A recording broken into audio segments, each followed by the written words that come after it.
One of the best parts of producing our show TWB is discovering incredible stories of Black history we never learned about until we hit the road. It was during our very first TWB Across America road trip series on the leg between Kansas City and Denver that we first came across the story of Nicodemus, Kansas, the oldest remaining all-Black town settled west of the Mississippi. After the episode was aired, we were contacted by a member of the actual Nicodemus Historical Society. They saw our mention of the town, and while they appreciated the nod, they let us know we barely scratched the surface of the story. There were towns that were popping up all over, and African American towns that were being organized and settled, but Nicodemus is the oldest remaining all-Black town west of the Mississippi that was started at the end of Reconstruction. These people that came out in 1877, about 13, 14 years after they had been freed, and then they have an opportunity to participate in the American dream and be landowners. How awesome is that? I think especially for African American history, Nicodemus is a profoundly unique place. Seeing people who had the vision, number one, to think about going to an unknown place and having the courage to say, I can go out there and I'll create my own freedom. Because partially I think we realize now that freedom is not free. Freedom has a cost. We were honored when they invited us back, this time not just to visit, but to learn, connect, and sit with the people who truly carry the soul of Nicodemus, to understand why this place, now a National Historic Site, is considered sacred ground to so many, including those who can call it home. On this very special episode of TWB, we go beyond the surface, retelling the story of Nicodemus and his vital role in American history.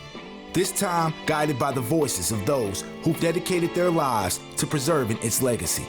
Many of them descendants of the original settlers, people such as...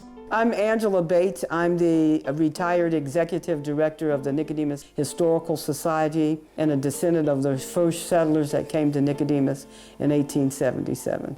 My name is Justin Hosbey, and I am an assistant professor of Black Studies at the University of California, Santa Barbara. As well as many others. Nicodemus is a story of ex-slaves searching for their piece of the American dream while trying to survive in a land taken away from another people's.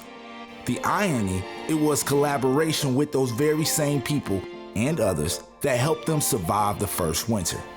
Nicodemus is also a story of triumph and preservation, in large part thanks to the shepherding of some amazing Black women who took charge as stewards of their heritage, as usual. We were honored to be invited to experience this amazing destination by some equally amazing individuals. Now, we're proud to present this very special presentation, the incredible story of Nicodemus, Black Promised Land kept.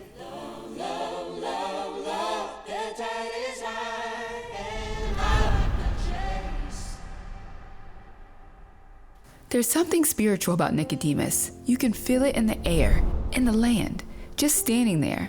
We felt it on our first visit, and again even more strongly when we returned. Even within the origins of Nicodemus, you can find subtle hints of the spiritual connection to this place, such as the town being located near a river named Solomon, or the fact it was founded by 4 Black ministers who recently realized a miracle being freed from a life of slavery in America.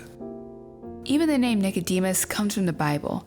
In the book of John, Nicodemus was a Pharisee curious about Jesus, a symbol of stepping into belief. For those ex-slaves who founded this town, it meant that and so much more. Nicodemus was a town that was conceived by W.R. Hill, the white town speculator and a land agent for the railroad, and a Black homesteader, W.H. Smith, and they created 2 towns. The very first one was Nicodemus, which was going to be established by African American homesteaders. Yes, homesteading. See, towns like Nicodemus's ability to settle the West was made possible thanks to 2 very important laws, both which were game changers for Black Americans. Signed into law by Abraham Lincoln, the Homestead Act of 1862 granted free land to American citizens willing to live on and improve the land for 5 years. This law allowed countless of American citizens to obtain the dream of land ownership, which by 1868 included formerly enslaved African Americans thanks to the ratification of the 14th Amendment. Like most African Americans of the time, the original group of black pioneers would settle Nicodemus. Land ownership was only part of the attraction. They chose Nicodemus primarily because it offered them an opportunity to experience freedom, not in the war-torn Jim Crow South. So the lure of the land and the idea of being able to experience freedom in a way that it would not have been there in the South was what really prompted them to go. You have a lot of towns that came into existence that were a part of what they call the mass exodus. The Great Exodus, also known as the Exoduster movement, was the migration of African Americans from the South to Midwest states like Kansas, the heaviest influx beginning in 1879. And so if you look at Kansas in particular and establish places like Dunlap, Kansas, which was established by a man named Pap Singleton, who considered himself the father of the big Exodus. So you're talking Nicodemus 2 years before the actual official Exodus out of the South. It was in Kansas where W.R. Hill and W.H. Smith would meet with the other founders of the black homestead Nicodemus, and where they would get the idea on where to go for the people who would settle the town. They went to Topeka and met 4 ministers and collaborated and created the Nicodemus Town Company. And they said, where are we going to get people to settle here? And they said, well, let's go back home. And home was Kentucky. So they went to the central bluegrass area of Kentucky, went to the churches and solicited people to migrate west and become homesteaders. $5 would ensure their transportation to Nicodemus as well as the town lot, a substantial investment for former enslaved African Americans for the time. But they would soon discover that coming up with the funds were only the beginning of the obstacles to come. Even surviving the horrors of slavery and scraping together the money to pay their way didn't prepare the homesteaders for what they would encounter in Kansas. Well, it took a few years for Nicodemus to actually reach its peak. Really, it took about 5 groups of people that actually came. The big groups were the first ones that were solicited from the central bluegrass area, and they came September of 1877. The moment they stepped foot off the train within the state, the Nicodemus-bound settlers would be hit with the frontier's first dose of harsh reality. This is Ellis, Kansas, where they got off the train. They brought the group out in September of 1877, and then they had the 35-mile trek across the Saline Valley and the Graham County Valley, Solomon Valley. The path they took became known as the Ellis Trail. For the first group of Nicodemus pioneers, the trail wasn't paved or even visibly marked by people. Nope, they followed the land. They used nature's landmarks. To the west here, in the distance, you see the big landmark called Gady Hill. Across the valley to the south, when you're looking north, this is a landmark that is very, very visible. And like W.R. Hill said, whether you go to the east or the west of Gady Hill, if you get to Gady Hill, you can use your compass and go straight north and you'll run right into Nicodemus. For the original group of Nicodemus homesteaders, just living in their home would make the long and tiring hike seem like a walk in the park. Nicodemus in its first winter, they had a hard time adjusting to this new environment. Coming out of Kentucky where, the Elkhorn Creek is bigger than the Solomon River and there's no trees compared to all of the trees in Kentucky. So the environment was drastically different. And so to adjust to that environment, even in terms of living conditions, was very hard for them. And so they ran out of supplies almost immediately. Yes, it was bad for the first group of black pioneers, but the bleak situation did lead to one of the most beautiful moments in Nicodemus and American history. While the Homestead Act was a positive for so many underrepresented citizens of the country, another truth is that it displaced hundreds of thousands of Native Americans. That's why what occurred between the first group of Nicodemus homesteaders and the Potawatomi people was so remarkable. So they were running out of supplies very, very quickly. And during that winter, the Potawatomis were given permission to leave the reservation there just north of Topeka to go on their last buffalo hunt, see if they could find a buffalo herd. And they did. And on their way back, they traversed through the area and discovered the settlement of Nicodemus. They spent the night away from the town and had a little meeting and decided they were going to actually share their game with the people of Nicodemus. And so they gave them some of the buffalo meat, and then they taught them how to make wigwam housing. Several of the guys stayed on afterwards to assist the people, and then they eventually ended up back on the Potawatomi reservation. And when they did that, they said that they honored them because they had done something so special as to help the people. So they were considered the Samaritans of the plain, and that's a part of their history. Many feel that the land Nicodemus sits on has a spiritual connection to those who encounter it, including some Native Americans. And considering what happened in Nicodemus more than a century later, there must be some truth to it. Once we became a National Historic Site in 1996, one of the very first things that the Park Service did was stabilize the AME Church. So they put out a notice within the Park Service to get Park Service personnel that were Masons to work on the building. The day they showed up, there was about 6 or 8 of them, and they were all Native Americans except for maybe one. I was shocked. None of them knew each other. I said, wow, isn't this amazing? You guys were here to save us from starvation in that first year, and now you guys are back after the designation to help us preserve this place. For me, I think it reveals the fact that in the United States, oftentimes there's this idea of manifest destiny, which is kind of where the white man came and took over everything and he now owns it. And I think understanding this experience of people who were enslaved, who really became citizens as a result of abolition of slavery, essentially. So their way of thinking about moving out west was different. It wasn't about trying to conquer indigenous people with manifest destiny. It was about, no, we're trying to figure out what freedom can look like for us here and live in communion with people who were here prior to settlement, which is a reason why even from their inception of this place and to this day, the community here has kept those relationships really strong with indigenous peoples in this area. The collaboration and assistance was a major key for that first group of homesteaders to Nicodemus. And it wasn't just from the indigenous peoples. The Walzes, a local white family who owned the farm that the homesteaders passed through on their way to Nicodemus on the Ellis Trail, provided water as well as vital supplies during the first winter.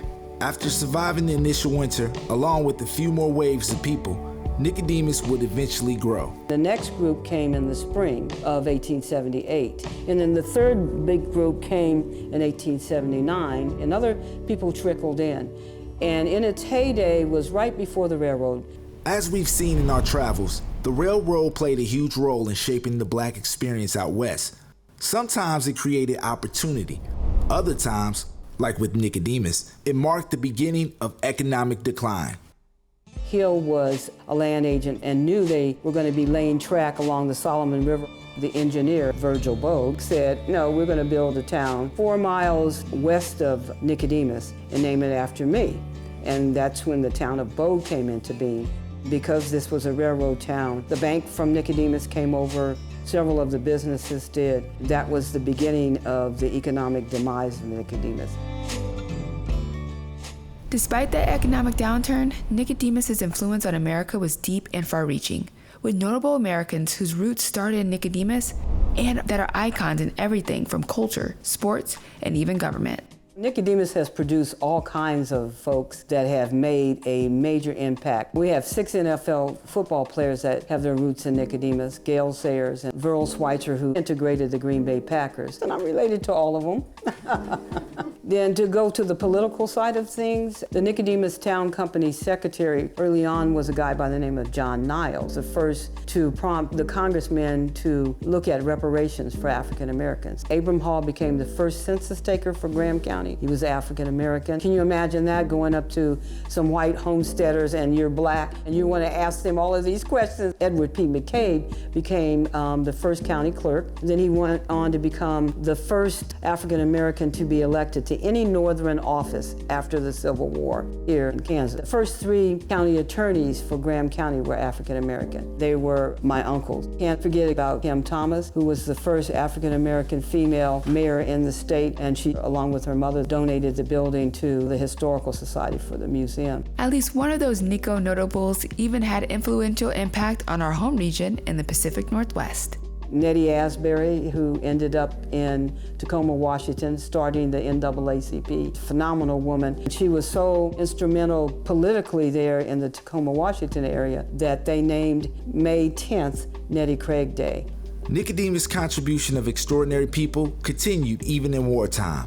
American soldiers with Nicodemus roots have served in the Civil War, both world wars, as well as the Korean and Vietnam conflicts.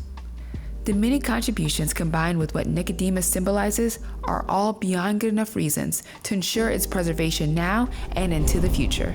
Just the story of how its preservation got to this point today is quite a story in itself. There's an emphasized importance on preserving heritage for African Americans. And traditionally, it has been African American women who have taken charge carrying on that heritage. And Nicodemus is a great example of that. When you come to the Nicodemus Historical Site in the Visitor Center, there's a really famous quote from Williana Hickman, who of course was one of the first Black women to actually come over. Her initial quote was, "I looked with all the eyes I had and I couldn't see Nicodemus." So I think that quote kind of sets up that in many ways Black women have spoken Nicodemus into existence from its very beginning. When I think about the women of Nicodemus, I can start out with some of the women that I grew up with and go all the way back to those that I never met. Lulu Craig is definitely one. Reading her manuscript, she embodies the people that came to Nicodemus, the whole soulful experience. She was the one that saw what they were doing, even as a young child, as being important. Lulu Sadler Craig was a pioneering African-American educator, historian, and homesteader whose life spanned over a century of profound change in the United States. She also spent more than 3 decades in Nicodemus. Among the many barriers she broke, one of her biggest contributions was the manuscript she wrote entitled A History of Nicodemus, Graham County, Kansas. Her dedication was a vital seed that will result in the continued preservation of Nicodemus. Lulu Sadler Craig also, who as an anthropologist, I looked to her when I was doing my research here as really the first anthropologist to even come here. Reading her manuscript where she talks about the heritage of this place, to me it just shows that from the very beginning, the Black women here understood we must steward this place. After Lulu Craig came other motivated women of Nicodemus who picked up where she left off. One in particular was a major force that pushed the historic all-Black homestead's legacy to its next big milestone. There's been a genealogy and a long line of women leaders and heritage keepers who've done that work every generation in this community. And then now, of course, in the present day, Miss Angela Bates as well, as somebody who, of course, was really critical for the founding of Nicodemus as a National Historic Site, but also beyond that, continuing to steward this place here, even to the present day. Nicodemus National Historic Site, an important step in cementing the oldest remaining all-Black town's legacy within American history. That was the milestone Miss Bates was able to push Nicodemus to. But her journey to obtain this honor required persistence and did not happen overnight. I was living in Washington, D.C. While I was there, my cousin, Verl Schweitzer, his best friend was Ira Hutchison, and Ira worked for the National Park Service. Ira said, you know, Nicodemus has become a National Historic Landmark District. Nicodemus really should be a unit of the National Park Service. I said, well, what does it take to become a unit of the National Park Service? He says it takes an act of Congress. Ira wasn't exaggerating. In order for a site to become designated as a National Historic Site, it requires for legislation to be drafted, introduced, then passed in Congress. And even after making it that far, it still requires a presidential sign-off to make it official. As intimidating as the process seemed, Miss Bates would not be deterred. After drafting legislation, writing countless letters to lobbyists, she eventually got the support she needed, which included working closely with a U.S. Senator and future presidential candidate, Bob Dole. Yeah, that was a surprise to us too. And after the right balance of persistence and patience, the bill was signed into law by the president, who beat the senator who helped push the bill. And so it went forward and got signed off by Clinton, like November the 11th, 1996. And it became a unit of the National Park Service. Hooray! We didn't get the railroad, but we got the designation. Today, the National Park Service is a visible presence within the town, located in the historic Nicodemus Township Hall.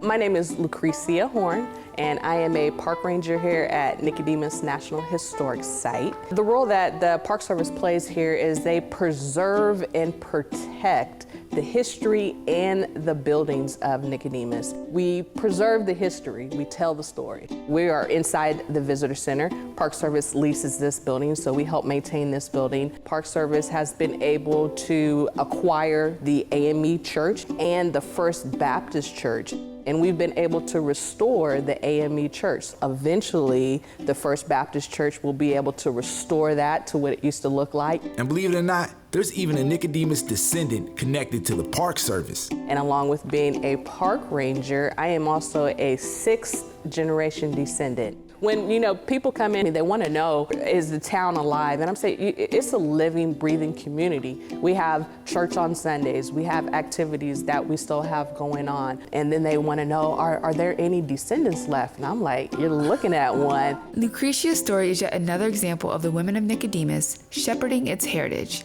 Even when it came to defending that heritage, it was the women who remained on the forefront. Considering Nicodemus has a homesteaded foundation, farming is an important part of its legacy. So it makes sense that a Nicodemus descendant was on the forefront of one of the biggest battles for the rights of black farmers. And of course, it's a woman descendant that currently leads the organization that was created to help lead that fight and many others to come. I'm Dr. Johnella Holmes. I am a 5th generation descendant of original settlers. I am presently the CEO and president of the Kansas Black Farmers Association. In 1998, the farmers in Kansas wanted to have a collective voice in the Pigford versus Glickman lawsuit. Pigford versus Glickman was a landmark class action lawsuit filed in 1997 by black farmers against the U.S. Department of Agriculture, alleging decades of racial discrimination in how farm loans and assistance were distributed.